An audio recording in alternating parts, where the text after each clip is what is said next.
இப்ப சொல்றேன், உங்களுக்கு முடிவு கட்டுறத பார்த்துட்டு தான் ஏன் கட்ட வேகும். நீங்க வாங்க, என்ன தெலுங்குல எனக்கு நீங்க வந்து இன்னைக்கு நான் தெலுங்குல பிரபலமா இருக்கிறதுனால நீங்க தெலுங்குல வந்து கொளுத்தி போடுறீங்களா? நான் ஏதோ ஒரு இடத்துல இருந்து உங்களுடைய இந்த இரட்டை வேடத்தை, தமிழர்களுக்கு நீங்கள் செய்யற துரோகத்தை எக்ஸ்போஸ் பண்ணிட்டே இருப்பேன். பாத்துக்கலாம். அது வந்து சர்ச்சையான கருத்தா இருக்கு. நீங்க ஃபுல்லாவே உங்களை விமர்சனம் பண்றது. உண்மை எல்லாமே நம்ம தமிழ்நாட்டுல சர்ச்சைன்னு சொல்லுவாங்க. இதுல எந்த சர்ச்சை நீங்க பாத்துட்டீங்க? நான் பேசினதுல சர்ச்சை இல்ல.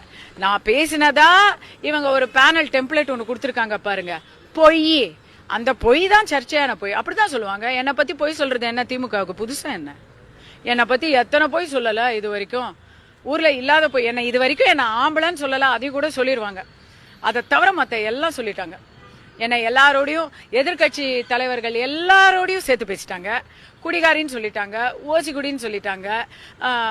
எல்லா விதமா ஏங்க என் ஜாதிய நான் பேசினதே இல்லை. ஆனா என் ஜாதிய அட்சர சுத்தமா என் வீட்டுல என் பாட்டி என்ன ஜாதி, என் தாத்தா என்ன ஜாதிங்கிற வரைக்கும் புள்ளி விவரத்தோட பேசியிருக்காங்க. இந்த அளவுக்கு பேசினவங்க நேத்து நான் பேசினதை புரியாமையா இருந்திருப்பாங்க.